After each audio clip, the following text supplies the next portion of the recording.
नमस्ते, अस्सलाम वालेकुम, सत श्री अकाल। आज का टॉपिक है कि माँ बेटी के बीच में किस तरीके का रिश्ता रहना चाहिए,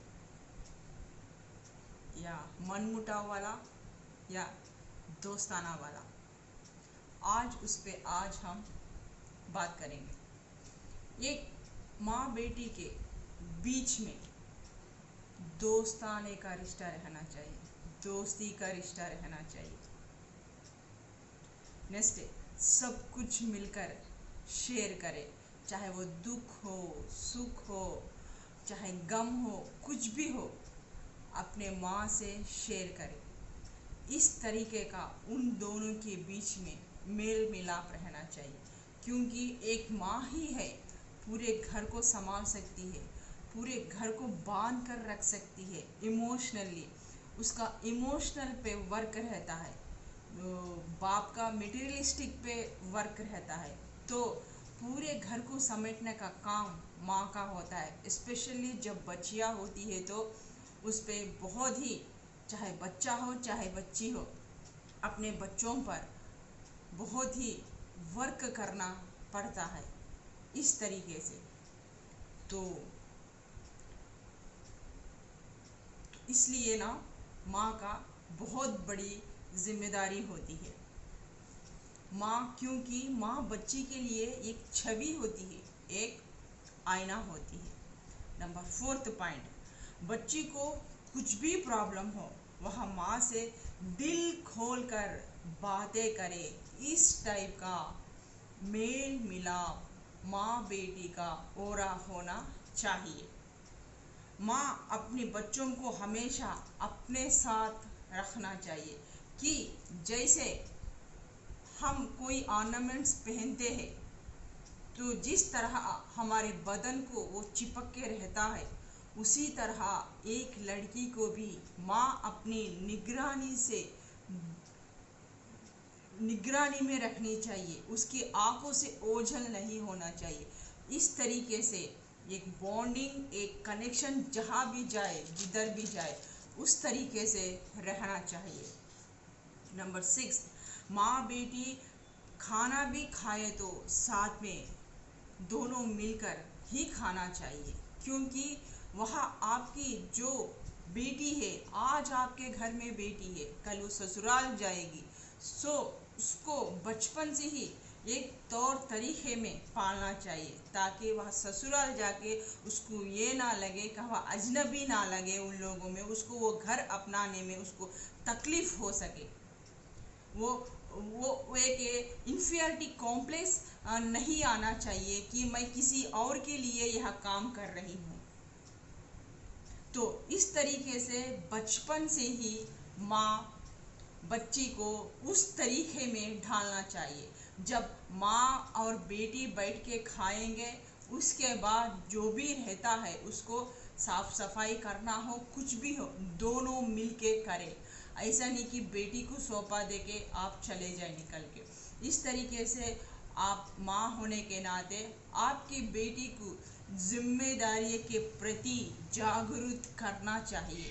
अपनी बेटी से बोलना चाहिए, बेटा थोड़ा सा ग्लास लेकर के इधर रख दो, बेटा थोड़ा सा ये लेके आइए, थोड़ा सा कुछ कपड़ा लेके आइए, डाइनिंग टेबल पे थोड़ा सा गंदा है, या तो ब्रूम लेके आइए, झाड़ू लेके आइए, थोड़ी सी फर्शी गंदा है। इस तरीके से छोटे छोटे काम उसको बचपन से ही देना चाहिए, ताकि वो जो बचपन में जो उसको फ्लेक्सिबिलिटी रहती, जो उछल कूद का रहता, उस उछल कूद को आप इस तरीके से काम में ढाल सकते हैं। उसको बड़े बड़े नहीं, जो उसके मतलब इतनी बड़ी चीज़ नहीं कि वो उठा ना सके, ऐसे नहीं, छोटे छोटे जैसा बच्चे हंसते कूदते खेलते करते हैं ना, उस टाइप के काम बच्चों को देना चाहिए। चाहे उन लोगों को बोलना चाहिए बॉटल्स लेके आओ, नहीं तो बॉटल्स में थोड़ा पानी भर दो, नहीं तो बॉटल्स लेके आके इधर रखो, थोड़े से ग्लास इधर गंदा पड़ा है, ये वो सब कुछ है, लाके थोड़ा मेरे को सौंप दो। इस टाइप के उन लोगों को थोड़ी सी कह के जिम्मेदारी डालना चाहिए। ये माँ अपने बच्चों को लेके करना चाहिए। मस्ती भी करे तो यहाँ माँ दिल खोल कर बच्ची बनकर बच्चों के साथ रहना चाहे, चाहे लड़का हो लड़की हो, एक दोस्ताना के टाइप में, एक यारी की टाइप उन लोगों के बीच में उतनी मोहब्बत आ गई, उतनी अंडरस्टैंडिंग माँ बेटी के बीच में, बच्चों के बीच में होना चाहिए। नंबर 8 पॉइंट, जब माँ हमेशा उसके सामने हमेशा माँ neat and clean first of all रहना चाहिए। यही वो ससुराल में जाके भी सीखेंगे। जब माँ गंदी है, वह सुबह सुबह उठ के सवेरे नहीं नहाती, अपने आप को ड्रेसिंग नहीं करती इस तरीके से, तो घर का माहौल भी एक अजीब सा होता है, वह नीट एंड क्लीन नहीं रहता है। सबसे पहले काम माँ उठे, अपने आप को साफ सुथरा करे, फिर उसके बाद सब कुछ काम करे। तो इस तरीके से माँ हमेशा बच्चों के सामने नीट एंड क्लीन रहना चाहिए, चाहे वो घर में पहना हुआ कपड़ा ही क्यों ना हो, बहुत ही साफ सुथरा और नीट होना चाहिए। हमेशा नहा के धो के एकदम फ्रेश कली के तरह पूरे घर में घूमना चाहिए। इस तरीके का इम्पैक्ट बच्चों के ऊपर बहुत असर पड़ता है। बच्चे भी डिसिप्लिन में रहते हैं और बच्चे भी रोज़ नहाएंगे आपको देखकर।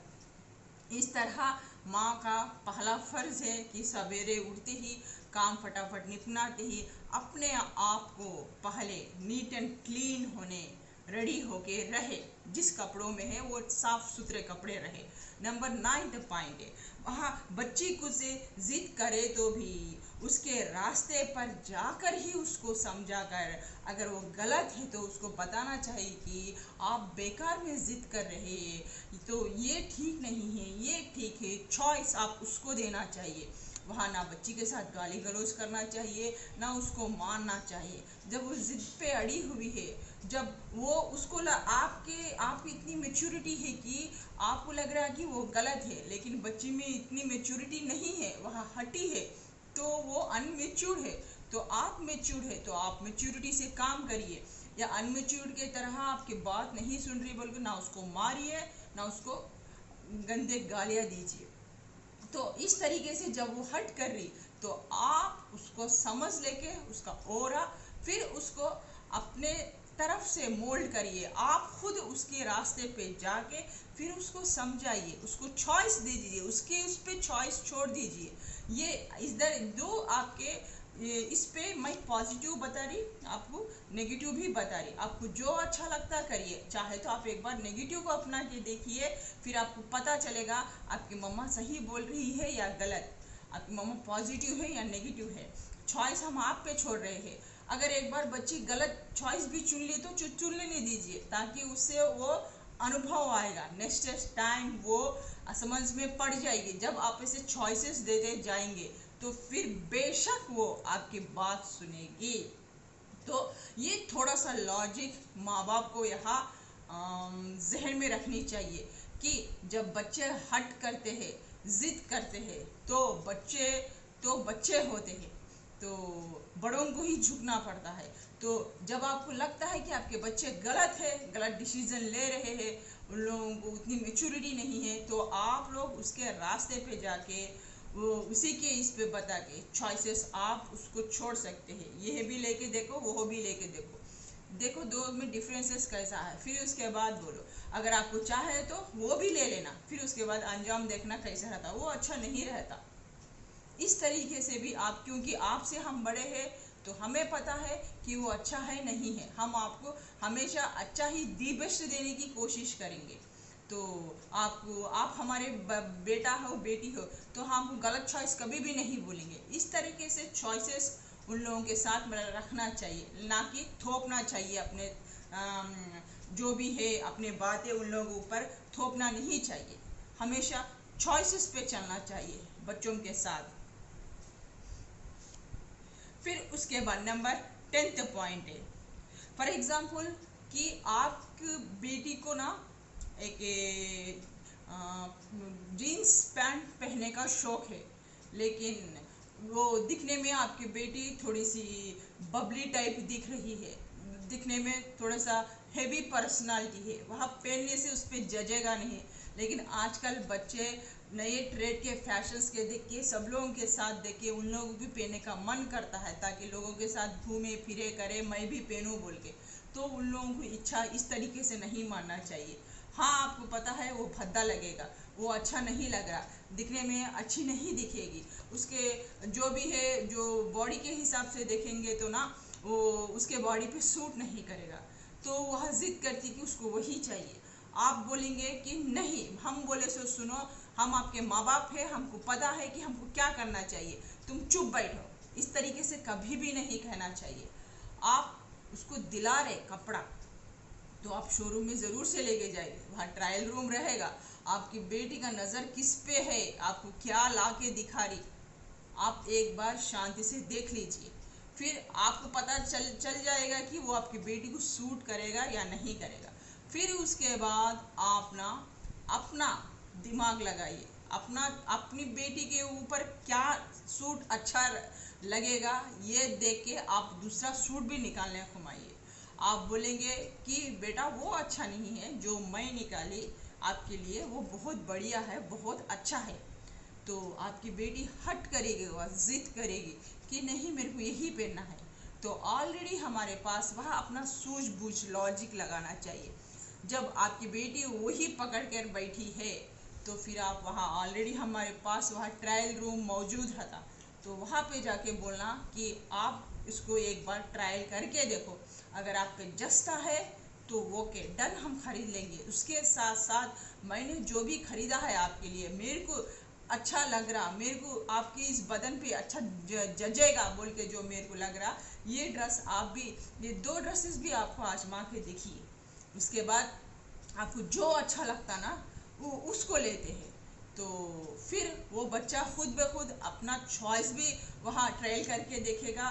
फिर उसके बाद उसको बताना चाहिए कि आपकी चॉइस कैसी है, देखो आपने चुना बेहतरीन कलर है, बहुत उसका टेक्सचर बहुत अच्छा है, कलर बहुत अच्छा है, हमें भी बहुत पसंद आया, लेकिन देखो क्या आपके इसे बॉडी पे जच रहा, वो दिखने में थोड़ा सा भद्दा नहीं लग रहा। अगर इसमें कोई इसे लूज मिल गया आपके बॉडी को जो ढकने के लिए, या तो परफेक्ट मिल गया तो इसका बड़ा साइज ले लेते हैं, अगर नहीं मिला तो जो हमने चॉइस किया ये भी तो देखो कितना अच्छा है। तो इस तरीके से बोलना चाहिए। तो फिर वहाँ बच्ची आपकी बेटी आपकी बात मानेगी, फिर जाके उसके सामने में इस साइज का है तो दीजिए। अगर वह नहा बोला तो जो आपने चूज करा था कंपलसरी होने, वह बेटी उसी कपड़े को चूज करेगी। इस तरीके से भी हम जो जिद्दी बच्चे हैं, हठी बच्चे हैं, इस तरीके से भी हम उन लोगों को मना सकते हैं। अगर वही रहने पर भी आपको पसंद नहीं आया तो आप 2 ड्रेसेस लेकर भी उसको बता सकते हैं कि ये पहनने से किस तरीके का है और ये आप पे ट्रायल करने से किस तरीके के अच्छे दिख रहे हैं। वो 1-2 बार भले ही पहनेगी उसको, लेकिन जो आपने उसमें पॉजिटिव वहाँ बीज जो बोया ना दिमाग में, फिर वो ऐनक में जाके देखेगी कि मम्मा ने सच्ची कहा था, क्या ये ड्रेस काफ़ी अच्छा है। वो अपने आप से बात करेगी मिरर में जाके, खूबसूरत कौन नहीं दिखना चाहता है। इस तरीके से वो अपने आप को आजमाएगी कि मैं इसमें अच्छी हूँ, मैं उस ड्रेस में अच्छी हूँ। फिर वो 2 दिन के बाद पहनेगी, फिर उसको बाजुक में रख के जो आप दिए ना वो ड्रेस चुपचाप पहन के मान जाएगी, वो निकलेगी। अच्छा है ना, अच्छा है ना, देखो बोल के आपके सामने आके दिखाएगी। इस तरीके के बच्चों के आदतें रहते। नंबर 10th पॉइंट, बच्चों को बचपन से ही छोटे छोटे काम देते रहे ताकि उनमें घर के प्रति जिम्मेदारी का एहसास हो। एक जिम्मेदारी उन लोगों में आए ताकि ये लगे कि ये मेरा घर है, ये मेरा जिम्मेदारी है। यहाँ क्या, अगर शादी हो के किसी और के घर में भी जाऊँ तो वो मेरी जिम्मेदारी है, उस जिम्मेदारी का एहसास कराइए। उन बच्चों को बचपन से ही बोलते जाइए कि वाटर बॉटल्स लेके आओ, थोड़ा सा अगर पानी फर्शी पे गिरा है तो थोड़ा सा पोछा लेके आके थोड़ा सा पोछो। जो उन बच्चों को ना एक अलग से प्राइवेट है उन लोगों का एक कमरा दीजिए ताकि उन लोगों में पता चलेगा। तभी अपने कमरे को साफ रखो, अपने कबर्ड्स को साफ रखो, जो कपड़े बाहर सूखने डाले हैं उसके लेके आओ, अंदर लेके आओ। इस तरीके से आपका रूम बहुत ही ख़राब है तो ब्रूम लेके थोड़ा सा साफ करो, झाड़ू लेके। इस तरीके से भी आप बोल सकते हैं। अपने बुक्स को सही तरीके से रखो, बोल सकते हैं। खाने पे जाके पापा को सबको बुला लेके आओ बोल के भी बोल सकते हैं। इस तरीके से छोटे छोटे आप उन लोगों को जिम्मेदारियां सिखा सकते हैं। फिर इससे सिखाने से ना वो फ्लेक्सिबिलिटी आती है, वो बचपन से ही उसको उस आदत में वो ढल जाती है। फिर अपने ससुराल जाने के बाद उसको मतलब बर्डन नहीं लगेगा, हेवी नहीं लगेगा, सेल्फ एस्टीम नहीं होगा कि मैं काम वाली बाई हूँ क्या, मेरे हाथ से इस तरीके से काम करवा रहे बोल के। ये इंफीरियरिटी कॉम्प्लेक्स उसमें नहीं आएगा। वहाँ ससुराल में भी वो अपने आप से अच्छे तरीके से वहाँ अपना काम करेगी। तो इस तरीके से उसको माँ एक संस्कार बचपन से ही उसको देना चाहिए। और लेकिन ये एक बात ध्यान रखिए कि आपकी बेटी आप बोले सो बात सुन रही बोल के उसको काम वाली बाई मत बनाइए। सिर्फ उसको जिम्मेदारी का एहसास कराने के लिए आप उसको बोल रहे हैं। ये एक बार उसमें वो परफेक्ट हो गई, एक बार उसको आ रहा, क्योंकि उसका खेलने का कूदने का दिन है, ये काम वाम सब करने का नहीं। आप महारानी के नाथ बेटे हैं, अब आप उसके हाथ से काम करा रहे हैं। तो बच्चे को ये लगेगा कि माँ तो घर में चुपचाप बैठी है, मेरे से काम करा रही है, क्योंकि मैं छोटी हूँ, मैं कुछ गलत करूँ तो वो अपना जोर दिखाई। ये कभी भी उन लोगों के दिल में मत डालिए, स्पेशली माँ। सिर्फ आप उन लोगों को एक जिम्मेदारी का एहसास करा रहे। जब भी उन लोगों को छुट्टी मिलती या स्कूल की छुट्टी मिलती या संडे आता, थोड़ा ऐसा करने के लिए बोलिए, क्योंकि आप इससे थोड़ा सा जिम्मेदारी डालेंगे तो वह उसमें सेल्फ कॉन्फिडेंस भी आएगा कि मैं ये कर सकती हूँ। चाहे आप बीमार पड़े तो भी वो कुछ बना के खा भी सकती है। वो अकेले में उसको इतनी कॉन्फिडेंस, इतनी हिम्मत आ जाएगी कि अगर उसे भूख लगा तो वो कुछ बना के खा भी सकती है। अगर कौन से घर में कौन सा चीज़ कहाँ है उसे भी पता चलता है। किचन क्या होता है, किचन के आइटम्स क्या होते हैं, चीज़ें क्या होते हैं, दाल दलीने ये सब क्या होते हैं, ये सब क्या चीज़ होती है, उसके दिमाग में बचपन से ही बैठते रहता है कि किसको दाल बोलते हैं, किसको मूंगफली बोलते हैं, क्या है, इनका अंदाज़ा उनको बचपन से ही हो जाता है। माइंड इस तरीके से बच्चों का शार्प रहता है, बहुत जल्द सीखते हैं बचपन में। तो इस तरीके से आप उन लोगों को ना, अगर कोई समझा सकती है, अगर कोई बच्चा हठी है, ज़िद्दी है, उसको कार्टून बहुत पसंद है, अब आप काम बोलते हैं उसको करने के लिए, वो नहीं करता है, वो नहीं सुनता है, तो वो पूरा अपना कमरा पूरा डर्टी करके रखा है, तो आप बोलो कि पहले एक बार बोलो कि आप उठिए, थोड़ा सा टीवी बंद करिए, फिर उसके बाद अपना काम पूरा साफ सुथरा करके फिर बैठ के देख लेना। आप बोले कि चले गए, 10 मिनट के बाद आने के बाद भी आपका बेटा आपकी बेटी वही काम कर रहे हैं, तो इस बार आपको डिसीजन लेना चाहिए। वहाँ जाके आप पहले फर्स्ट ऑफ ऑल टीवी बंद करेंगे, फिर उसके बाद बोलेंगे कि जब आप साफ करेंगे तो तभी आपको टीवी देखने को मिलेगा। अब वो मना करेंगे, मना करने पर आप बोल देना कि नहीं अभी टीवी देखेंगे, तो नहीं, मैं अगर हो सके तो मैं काम कर सकती थी, लेकिन मेरे बहुत से काम पेंडिंग में है, मेरे को वो काम भी करना है, मेरे को नहीं हो रहा, क्योंकि अगर मेरे को फुर्सत मिलती तो ये कमरा भी मैं ठीक कर देती, लेकिन बाकी के काम अभी मेरे को बहुत है, इसलिए अपना काम करिए पहले। मैंने आपको देखने के लिए मना नहीं किया है, ये कार्टून शाम में भी आएगा, लेकिन घर पहले मोस्ट इम्पॉर्टेंट नीट होने रहना चाहिए। अगर कोई भी आए तो बोलेगा कि आपकी मम्मी ने इतना गंदा रखा है, अब घर के क्या संस्कार है बोल के बोलेंगे। इसलिए आप खुद जिम्मेदारी लीजिए अपने कमरे की, अपनी चीज़ों की, जैसा मैं पूरा बाकी के घर का जिम्मेदारी लेती हूँ। जब आपको हम एक प्राइवेट एक रूम आपको दे रहे, तो आप भी उसी तरीके से सजा के नीट एंड क्लीन रहना चाहिए, बाकी के जैसे रूम से उसी तरीके से। इस तरीके के बोलने के बाद अगर वो हटी कर रहे, नहीं कर रहे, मेरे को बोर मार रहा, मेरे से नहीं हो रहा बोले, तो मैं आपको हेल्प करूँगी, पहले आप स्टार्ट करो तो सही, मेरे जैसे काम हो जाएंगे, मैं आपको फिर से हेल्प करूँगी। भले ही आप ना करें, इतना बोले, आपकी बच्चा उठ जाएगी तो ठीक है बोलेगी, आपको देखेगी आप किचन में काम कर रहे तो स्लो वो भी आएगी, अपना काम पूरा करेगी, निपटाएगी, फिर आके बोलेगी मम्मी मैंने ये काम कर दिया है। तो बच्चों का यह है कि पहले वो लोग ना ही बोलेंगे, हाँ कभी नहीं बोलेंगे। हम भी हमेशा ना ही बोलेंगे। कोई भी काम है तो ये रूल है, हाँ बोल के कोई भी नहीं बोलता, ना ही बोल के बोलता। ना बोल के भी वो करके आपको अच्छे बेहतरीन से दिखा देंगे, फिर वह देख लेंगे, फिर उसके बाद आप लोग उन लोगों को डिस्टर्ब मत करिएगा, उन्हें छोड़ दीजिए। सिर्फ यहाँ उन लोगों को एहसास कराने की, वह जिम्मेदारी देने की बात है।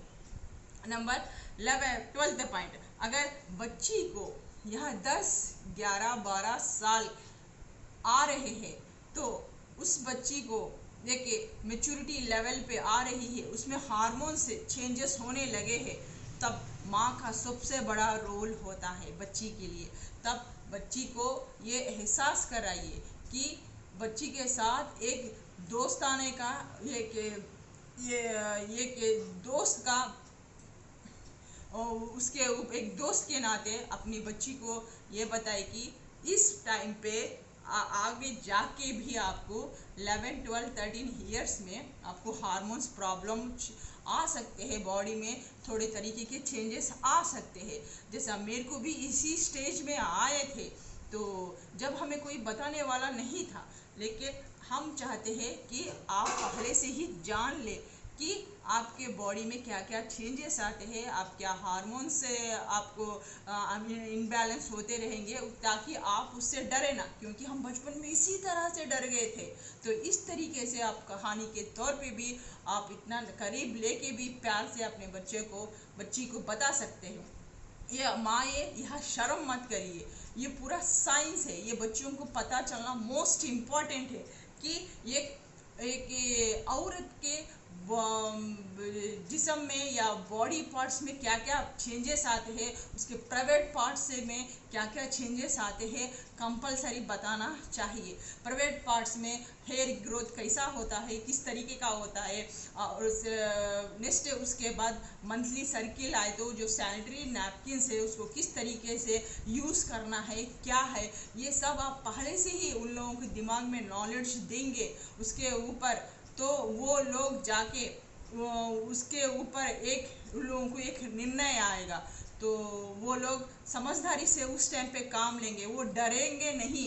तो चाहे वो हार्मोन प्रॉब्लम्स हो, इम्बैलेंस हो, उस वक्त उन लोगों के बॉडी में चेंजेस आए तो भी ऑलरेडी जो आपने वो ज्ञान दिया है, जो नॉलेज दिया है, तो उन लोगों से वो फाइट करने की, वह लड़ने की, वह समझने की कोशिश करेंगे, मेंटली वो प्रिपेयर्ड होके रहेंगे। ये मत सोचिए कि बच्चों को अभी नहीं बोलना चाहिए, ये या तो बच्चे स्कूल में सीख लेंगे या तो दोस्त बताएंगे। ये माँ है आप, तो आपका सबसे बड़ा फर्ज है। तो ये बात कहीं बाहर से नहीं, आपसे पता चलनी चाहिए, आप बोलनी चाहिए कि इसमें क्या क्या नुकसान रहते हैं और उस टाइम पर आपको कैसा रहता है, किस तरीके का फील होता है। इस टाइप आप ना अपने बच्चों को बताना चाहिए, अपनी जिम्मेदारी से मुंह मोड़ना नहीं चाहिए। इस तरीके से आप अपने बच्चों को, एक बच्चे जब के 11 साल में आते हैं, 10, 11, 12 साल में अब तो बच्चे बहुत ही मेच्योरिटी हो गए हैं, तो इस टाइम पे ना आपको ये सब कुछ जानकारी आपके बच्चों को देना चाहिए, ताकि उन लोगों में सेल्फ कॉन्फिडेंस आए और उन लोग डरे ना, हिम्मत से डट के उस प्रॉब्लम का मुकाबला कर सके, उस हार्मोन्स प्रॉब्लम्स का भी आपको आके बता सके, सब कुछ कर सके। नंबर 13 पॉइंट है,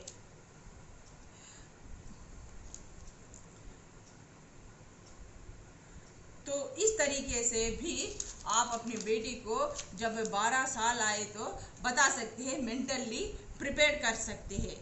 इस तरीके से माँ के कई फर्ज अपने बच्चों पर रहते हैं। इस चीज़ को माँ कभी अनदेखा मत करे, ये मोस्ट इम्पॉर्टेंट है, अपने बच्चियों के लिए माँ का फर्ज है। तो अपने इस फर्ज से कभी पीछे मत होना। या तो आप इंफीरियरिटी कॉम्प्लेक्स में आके, या आपको अजीब गरीब लग रहा है, या बच्ची को बोलना नहीं बोलना है, खुद ब खुद समझेगी, ये काम गलत काम कभी मत करना।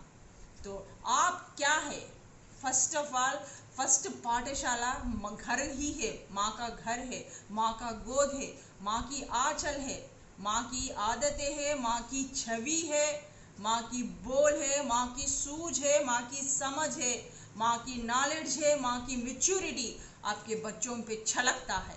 तो इस तरीके से माँ का हर तरफ से भी फर्ज बनता है कि अपनी बेटी को सयानी करे, नॉलेज दे, हर पार्ट पर, हर घर के हर रास्ते पर, हर कमरे पर, हर इस पर भी जो जिंदगी में जो सुख दुख आते हैं, जो घर के रिस्पॉन्सिबिलिटीज पे सब कुछ है उसके, चाहे वह टीनेज हो, उसके बॉडी के प्रॉब्लम्स, हार्मोन्स प्रॉब्लम्स, इस तरीके के कई प्रॉब्लम्स से जब जूझने लगते हैं तो बच्चे, माँ बाप लोगों का फर्ज बनता है कि उन लोगों को एक दोस्त के तरह उन लोगों के साथ पेश आए और बहुत ही पेशेंसी से, पेशेंस इज मोस्ट इम्पॉर्टेंट माँ बाप के लिए, पेशेंस से उन लोगों को संभाले, समझाए, नॉलेज दे, ताकि ना ही इन लोगों को मारे, गाली गलौज करे। सो यहाँ से अपना रीडिंग ख़त्म होता है। और एक नए रीडिंग के साथ आपकी रेशमा बहुत जल्द आपके सामने शामिल होगी। जब तक के लिए आपकी इस रेशमा को इजाज़त दीजिए। बाय, शब खैर, खुदा हाफिज़।